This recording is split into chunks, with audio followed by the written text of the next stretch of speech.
Hello students, last class में हमने बात कर ली थी इसकी विधि की, मेथिलीकरण और पराइडिक अम्ल की विधि के बारे में वितरण कराया था हमने। पराइडिक अम्ल से हम क्या पढ़ रहे हैं, हम इसकी ग्लूकोज की साइक्लिक स्ट्रक्चर्स के बारे में पढ़ रहे हैं काफ़ी क्लासेस से कि इसकी साइक्लिक स्ट्रक्चर होती हैं। तो देखो अब हम पढ़ेंगे हावर्थ प्रोजेक्शन फॉर्मूला, हावर्थ प्रक्षेपण सूत्र।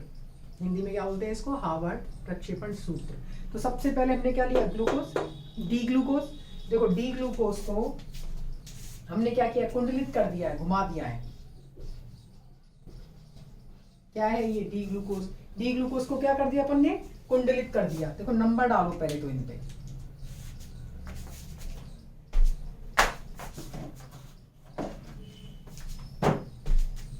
One two three four five और ये 6, यही सेम 1 2 3 4 5 और ये 6। अब हमें क्या करना है, C4 और C5 कार्बन को घुमाना है, इस वाले बॉन्ड को घुमाना है। कौन से बॉन्ड को, ये वाला जो बॉन्ड है इसको घुमाना है। देखो इस वाले बॉन्ड पे, इस कार्बन पे क्या, इसको ये तो घूमेगा ही नहीं, घुमाएंगे तो ये पूरी पोजीशन घूम जाती है। देखो ये है कार्बन, कार्बन पे इसको सेंटर को मानो कार्बन, इस पे ये लगा है H, देख लो इस कार्बन पे ये लगा है H और ये लगा है OH। कैप वाली साइड पे क्या है, OH, और ये है CH2OH और ये है CH2OH। ध्यान में आ गया, ये H और ये OH और ये CH2OH। अब हमें क्या करना है, इसको घुमाना है। लो घुमा दिया, घुमाते ही ये जो OH था इधर चला गया, CH2OH ऊपर आ गया H की जगह, और ये H कहाँ चला गया, नीचे। आ गई बात समझ में। क्या किया है हमने, इसको घुमाया है, घुमाया तो ये पोजीशन आती है। क्या आती है, हमने ये पोजीशन लाई क्यों है, क्योंकि इसमें तुम्हें पता है इंटरमॉलिक्यूलर न्यूक्लियोफिलिक एडिशन रिएक्शन होती है, तो इसीलिए हमने इसको घुमाया है। इसमें हमें न्यूक्लियोफिलिक एडिशन रिएक्शन करनी है इंटरमॉलिक्यूलर। तो देखो अभी आगे CH2OH ऊपर, और देखो यहाँ OH कहाँ है, जो राइट हैंड साइड पे हैं, जितने भी राइट हैंड साइड पे हैं उनको हमने कहाँ लिखा है, देख लो ये है, ये तो इसको छोड़ दो, इस पर तो छोड़ दिया हमने, ये है H। अब राइट हैंड साइड पे OH दोनों है, ऊपर लिख दिए ये। आगे बात समझ में। अब नेक्स्ट में क्या होगा, ये हमने इसकी क्या कराई है, इंट्रामोलिकुलर न्यूक्लियोफिलिक एडिशन रिएक्शन। क्या हुआ यहाँ पर, इंट्रामोलिकुलर न्यूक्लियोफिलिक एडिशन रिएक्शन। तो इंटरमॉलिक्यूलर न्यूक्लियोफिलिक एडिशन रिएक्शन पे क्या होगा, C, ये ऑक्सीजन, देखो यहाँ पे क्या हुआ है, कार्बन से ऑक्सीजन इलेक्ट्रॉन ट्रांसफर हुआ है, कार्बन से ऑक्सीजन इलेक्ट्रॉन ट्रांसफर होगा, सेम हम पिछली क्लासेस में पढ़ा है। तो कार्बन पे पॉजिटिव चार्ज आएगा, इस पॉजिटिव चार्ज पर ये ऑक्सीजन अपने इलेक्ट्रॉन डोनेट करेगा, इलेक्ट्रॉन डोनेट करेगा तो इस पे क्या जाएगा, plus charge. Oxygen plus charge हटाने के लिए H को प्लस की फॉर्म में बाहर निकालेगा, जो कि इससे जुड़ जाएगा ऑक्सीजन माइनस से, ठीक है। बाकी हम इसको एज इट इज उतार देते हैं।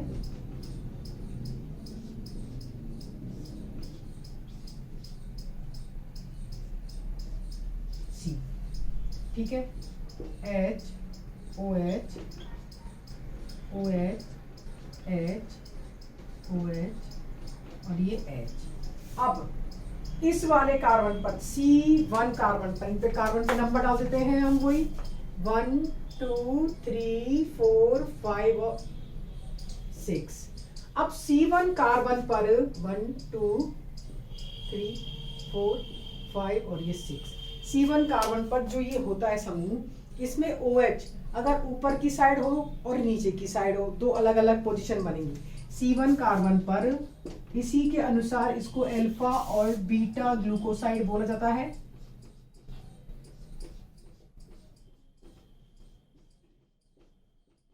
H OH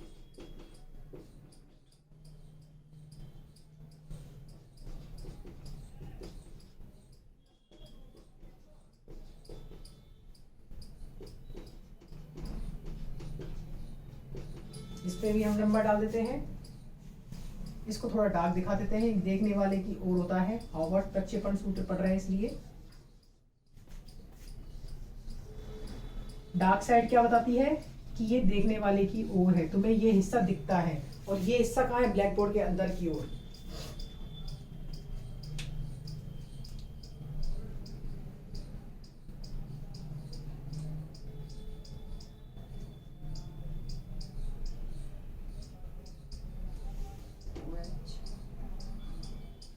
C1, ठीक है, C2, सॉरी ये H, और ये इस पे तो लिखाओ OH, यहाँ लिखाओ इस वाले पे H और ये OH। 1 मिनट, C1 थे ना H, अब OH ऊपर ही है इसमें, ठीक है, इसमें नीचे है, इसमें नीचे है, ठीक है, OH और ये H और ये OH,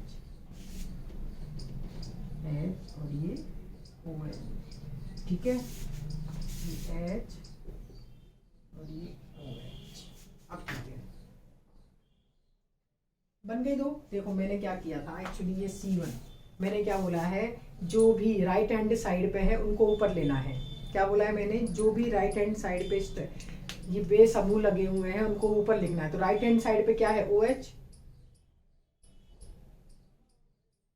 sorry right hand side पे जो है उनको नीचे लेना है। तो देखो राइट हैंड साइड पे जो इनको अपन को कहाँ लेना है, ऊपर, लेफ्ट हैंड साइड वालों को ऊपर लेना है। तो ये ले लिया ऊपर, फिर उधर क्या लगा हुआ है, OH, देन H और देन H। वापिस से सुन लो, जो डी ग्लूकोज की संरचना है उसमें जो लेफ्ट हैंड साइड पे रखा हुआ है, जो लेफ्ट हैंड साइड पे जो ग्रुप हैं उनको हमेशा कहाँ लेना है, अपर साइड, ऊपर की ओर लेना है, L से अपर, LU, ठीक है। अब हमने क्या किया, H लेफ्ट हैंड साइड पे देखो, सबसे पहले क्या है H, CHO पहला समूह ये लिख दिया, दूसरा कार्बन ये रहा, उस पे H, देन दूसरा क्या है OH, तीसरा क्या है H, फिर क्या है H और ये CH2OH। इसको तो हमने घुमाया था, ठीक है।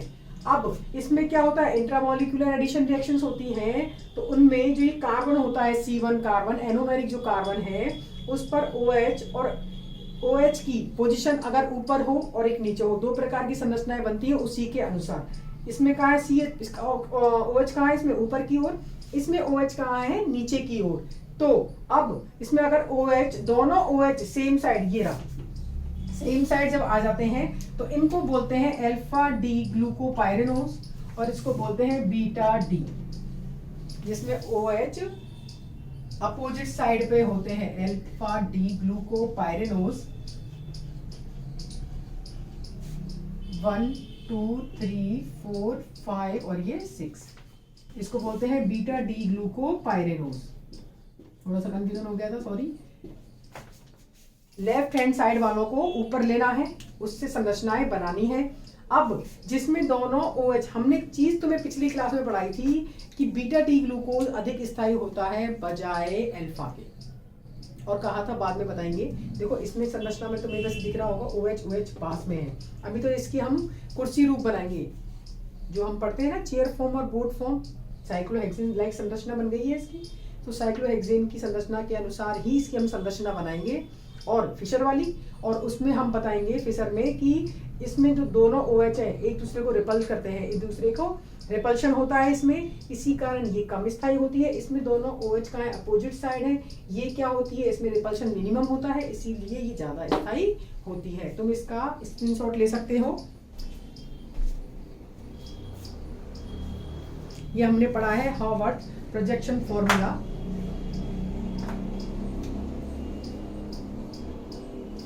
जिसके अनुसार हमने बनाई है अल्फा डी ग्लूकोपाइरेनोज और बीटा डी ग्लूकोपाइरेनोज। जो डार्क साइड होती है, ये देखो संरचना ऐसी है, डार्क साइड है वो तुम्हारी तरफ है, ये रही, ये दोनों कार्बन तुम्हें दिखते हैं, ये ब्लैक बोर्ड के तल में है, ये पीछे की तरफ है, डॉटेड लाइन से दिखाई जाते हैं ये, इनको बोलते हैं हार्वर्ड प्रक्षेपण सूत्र। हार्वर्ड प्रक्षेपण सूत्र के अनुसार इसकी दो फॉर्म होती है, अल्फा फॉर्म और बीटा फॉर्म। इसमें ऑक्सीजन को हमेशा दाईं ओर लिया जाता है और CH2OH को फिक्स कर रखा है। इसमें ऑक्सीजन हमेशा कहाँ होगा, इसमें ऑक्सीजन हमेशा, oxygen always on right hand side, CH2OH always on upper side, ये फिक्स है इसमें। और जो OH दाईं ओर होते हैं उनको नीचे लिखा जाता है, वो मैं तुम्हें बता चुकी हूँ। जो इधर वाले समूह जो दाईं ओर होते हैं उनको नीचे लिखा है, देख लो, और जो इधर वाले हैं उनको ऊपर लिखा जाता है। इनको पॉइंट तुम नोट कर सकते हो। अब हम इसमें नेक्स्ट टॉपिक पढ़ेंगे स्टेबिलिटी ऑफ ग्लूकोज।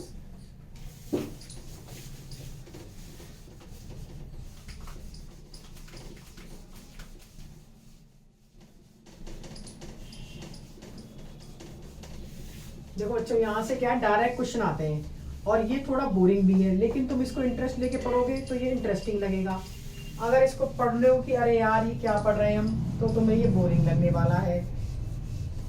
तुम इसको स्टेप बाय स्टेप पूरा पढ़ना, ऐसे नहीं बीच में से पढ़ने लग जाओ, तो ही ये चैप्टर तुम्हारी कार्बोहाइड्रेट समझ में आएगा। अदरवाइज ये कार्बोहाइड्रेट चैप्टर तुम्हारी समझ में नहीं आएगा। थर्ड ईयर में जितने भी चैप्टर हैं वो आप शुरुआत से पढ़ोगे तो आगे समझ में आएंगे, अदरवाइज नहीं आएंगे। जैसे हमने पिछली क्लासेस में यूनिट सेकंड पढ़ी थी हीट्रोसाइक्लिक कंपाउंड।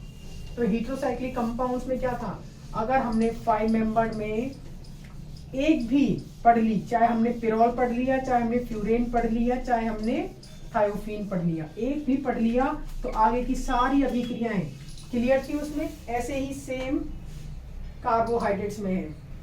अब हम बात कर रहे हैं कन्फर्मेशंस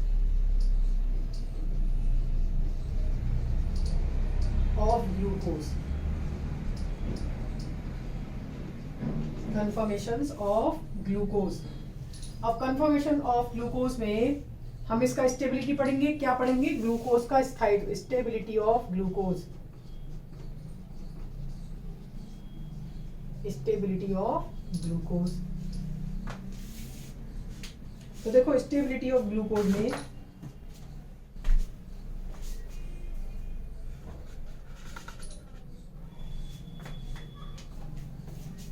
हम पहले इसमें पॉइंट नोट करते हैं। हम इसकी चेयर फॉर्म बनाएंगे, chair form of alpha D ग्लूकोपाइरिनोज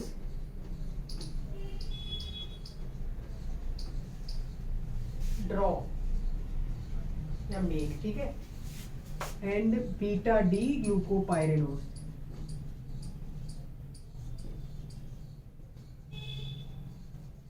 हम इसकी दोनों फॉर्म बनाएंगे। अब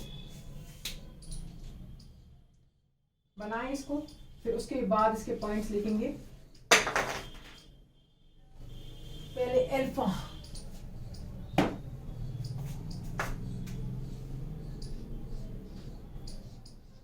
ये हमने हार्वर्ड प्रक्षेपण सूत्र पढ़ा था ना पिछली क्लास में।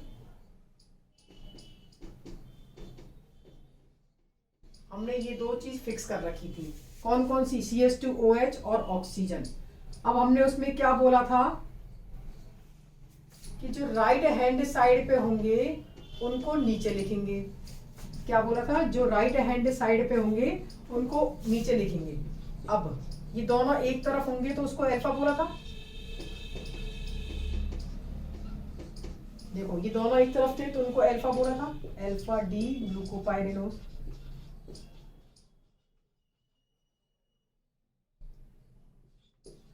देखो कार्बन नंबर डाल देते हैं, सेम वही है, 1 2 3 4 5 और ये 6। अब हमने क्या बात करी थी, अगर दोनों OH सेम साइड होंगे तो उनको अल्फा बोलेंगे, और दोनों OH अगर अपोजिट साइड होंगे तो उनको बीटा बोलेंगे।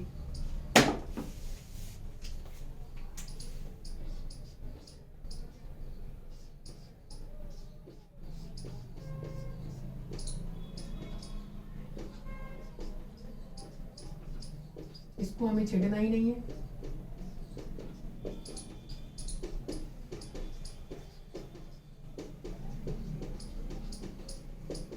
ये ठीक है, ये है बीटा डी ग्लूकोपाइरिनोज, बीटा डी ग्लूकोपाइरिनोज, जिसमें दोनों OH C1 और C2 पर अपोजिट साइड में है।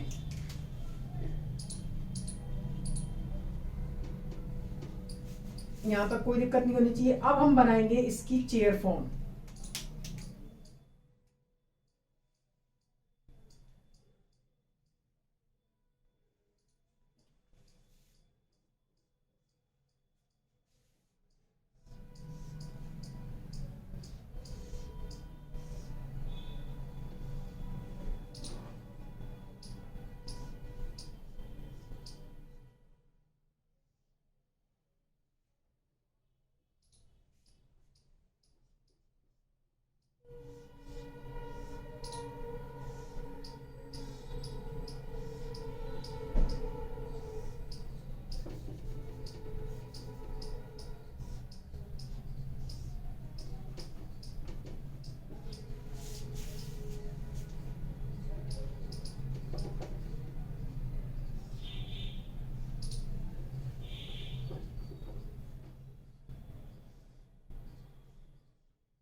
CH2OH इसका फिक्स है कि हमें वो इक्वेटोरियल पोजीशन पे ही लेना है।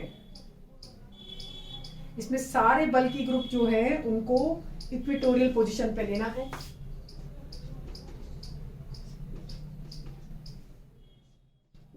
ये हमने ले लिए इक्वेटोरियल पोजीशन वाले। अब हम बात करेंगे C1 के एनोमेरिक कार्बन की। तो उसमें अगर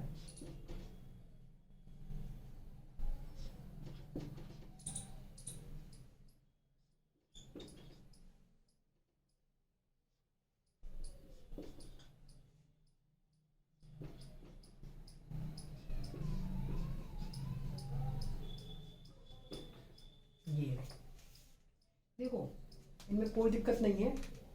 तो मैं पहले तो ये पता होनी चाहिए क्या होती है इक्वेटोरियल पोजीशन और क्या होती है एक्सियल पोजीशन। तो देखो ये तुम्हें फर्स्ट ईयर में सब पढ़ा चुके हैं और तुम सब भूल चुकी होगी। ये अगर इसमें बात करें तो जो ऊपर वाले up down up down up down, ये सारी पोजीशन एक्सियल पोजीशन कहलाती है। अप डाउन अप और डाउन, ये सारी पोजीशन ऊपर नीचे कौन सी पोजीशन कहलाती है? Axial position. अगर बात करें इक्वेटोरियल पोजीशंस की तो देखो इक्वेटोरियल पोजीशन होती है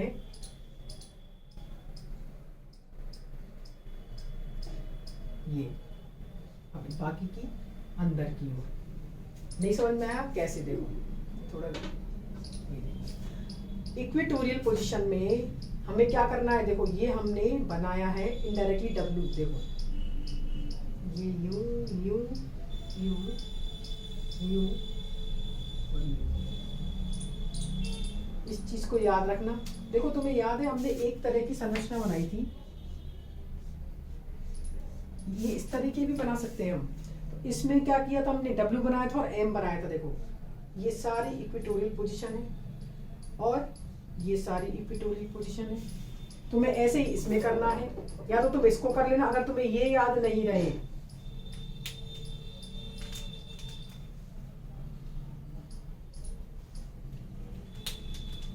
तो तुम्हें क्या करना है? देखो वापिस देख लो,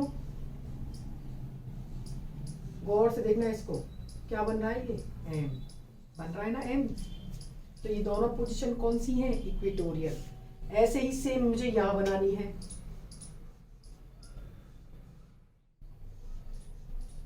ये देख लो ये भी क्या बन रहा है? W या M। आगे बात समझ में? तो ये कौन सी है? Equatorial positions. कौन सी पोजीशंस है? ये इक्वेटोरियल। और तुम्हें एक चीज बता दें, एक्सियल पे लगे समूह हमेशा हम बल्कि समूह हम जो हमेशा बड़े समूह होते हैं, बल्कि ग्रुप होते हैं, उनको हमेशा इक्वेटोरियल पोजीशन पे लेते हैं। कौन सी पोजीशन पे लेते हैं उनको? इक्वेटोरियल पोजीशन पे। क्यों लेते हैं उनको इक्वेटोरियल पोजीशन पे? क्योंकि इक्वेटोरियल पोजीशन पे रिपल्सन मिनिमम होता है। क्या बोल रहे हैं? Equatorial position. देखो हिंदी में बोलते हैं अक्षीय और निरक्षीय। एक्सियल पोजीशन मतलब अक्षीय, अप डाउन, ठीक है, ये हम कर रहे थे। और दूसरी थी इक्वेटोरियल, जिसको बोलते हैं हिंदी में निरक्षीय। उसमें क्या होता है? W या M बनाना है। और उसके अकॉर्डिंग देखो हमने ये बनाया, ये तो ब्लैक से करें, ये लाइन और ये लाइन, ये बन गया W। ये हमने सारी पोजीशन कौन सी बनाई है? इक्वेटोरियल। अब हम बनाएंगे एक्सियल। अप डाउन अप और ये डाउन। अप है तो यहाँ डाउन जाएगा। अब इस पे हमें दूसरे समूह लगाने OH को। OH बड़े समूह है इसलिए उनको हमेशा कहाँ लेना है? नीचे, मतलब इक्वेटोरियल पोजीशन पे। क्या लेना है? इसमें तुम पॉइंट नोट कर सकते हो। दूसरा कि बल्कि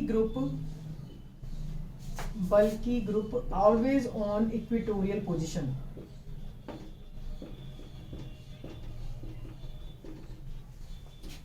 बल्कि group always on equatorial position. देख लो हमने सारे बल्कि ग्रुप को। बल्कि ग्रुप कौन सा है? CH2OH सबसे बड़ा, तो इसमें CH2OH है, तो CH2OH को हमने कहाँ लिया? इक्वेटोरियल पे। उसके बाद OH और OH, इन तीनों को भी हमने कहाँ लिया? इक्वेटोरियल पोजीशन पे। अब बात करें अल्फा डी की और बीटा डी ग्लूकोपाइरिनोज की, तो इसमें एक में OH को लेना है एक्सियल पोजीशन पे, एक में लेना है इक्वेटोरियल पोजीशन पे। अब तुम ये कहो मैडम नहीं हम इसमें दोनों में OH को इक्वेटोरियल लगा दें, तो दोनों को अगर तुमने इक्वेटोरियल लगा दिया तो इनमें हम डिफरेंशिएट कैसे करेंगे, which one is alpha which one is beta. आगे बात समझ में, इसमें जो OH है एक में अक्षीय लगाना है एक में निरक्षीय लगाना है। तो देखो अल्फा में हम जानते हैं, अल्फा में क्या है कि अल्फा ग्लूकोज में दोनों OH सेम साइड है, ठीक है, लगा दिए। इसमें क्या है, दोनों अपोजिट साइड, ऐसे तुम्हें याद रखना है। बाकी के समूहों को हम लगा देते हैं H H H H और ये H,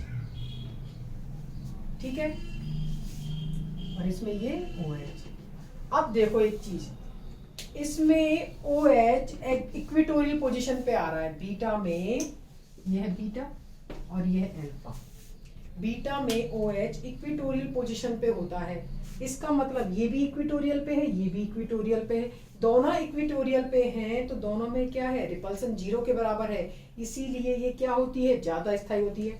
अब इसमें OH अक्षीय स्थिति पे आ जाता है, अक्षीय मतलब एक्सियल पोजीशन पे, एक्सियल पोजीशन पे आने के कारण इसका रिपल्सन बढ़ जाता है। वैसे भी हम जानते हैं बल्कि ग्रुप जब भी एक्सियल पोजीशन पे आता है स्ट्रक्चर अनस्टेबल हो जाती है। आगे बात समझ में, इसीलिए ही अल्फा डी ग्लूकोज कम स्थायी होता है और बीटा डी ग्लूकोज अधिक स्थायी होता है। हमने इसकी चेयर फॉर्म से इसको देख लिया, इनको अच्छे से देखो तुम।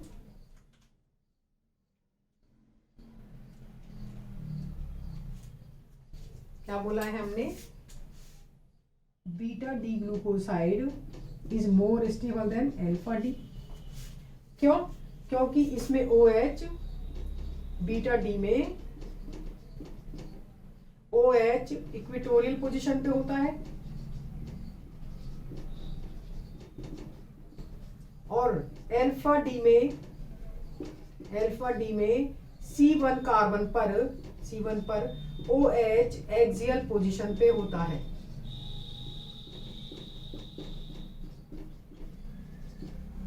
आगे क्यों होता है स्थायित्व ये, और ये हमने क्या लिखा है, इसका स्थायित्व, हम इसके स्थायित्व के बारे में पढ़ रहे थे।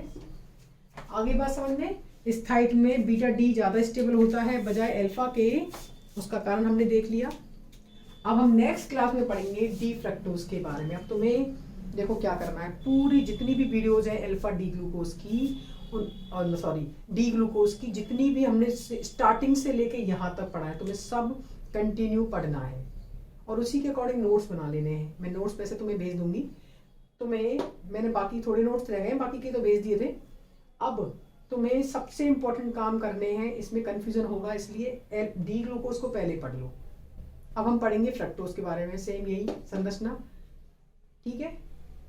तो डी ग्लूकोज तक तुम पढ़ लो। वैसे तुम्हारे एग्जाम में यहाँ तक एक क्वेश्चन आ जाता है, एक क्वेश्चन तुम 5 वेस्ट के पेपर देखो, उसमें एक क्वेश्चन तुम्हारा इस यहाँ तक चैप्टर जो हमने पढ़ा है उस तक कंप्लीट है ना, ये यूनिट एक तरह से हमारी कंप्लीट है। फिर भी एक बार तुम थोड़ा सा डी ग्लूकोज के बारे में देख लेंगे अगर पढ़ना चाहेंगे तो। बाकी यहाँ तक तुम अच्छे से पढ़ो, पूरा की पूरा चैप्टर बहुत इजी है, बस लिंक अप करना है। रिएक्शंस आती हैं तो डायरेक्ट फॉर्मूले के बेस पे आती हैं। जैसे तुम्हें याद है हमने रफ विधि पढ़ी थी, हमने काफ़ी सारी नेम रिएक्शंस पढ़ी हैं पीछे, उनके बारे में पूछा जाता है। क्लियरी फिशन संश्लेषण के बारे में पूछा जाता है। ये सारे जो टॉपिक्स हैं वो डायरेक्ट पूछे जाते हैं। कार्बोहाइड्रेट्स में सबसे अच्छी बात है कि इसमें क्वेश्चंस डायरेक्ट आते हैं, कोई घुमा के क्वेश्चन नहीं आता है। और थर्ड ईयर में इसीलिए ऑर्गेनिक में सबसे अच्छे नंबर आते हैं। तो तुम इनको पढ़ो, कोई प्रॉब्लम हो पूछ सकते हो। अब तुम्हारे कॉलेज खुल रहे हैं 18 से जहाँ तक है, अगर खुल जाएंगे तो फिर अपन प्रॉब्लम क्लासेस में डिस्कस कर लेंगे। तुम यहाँ तक पढ़ लेना। Thank you.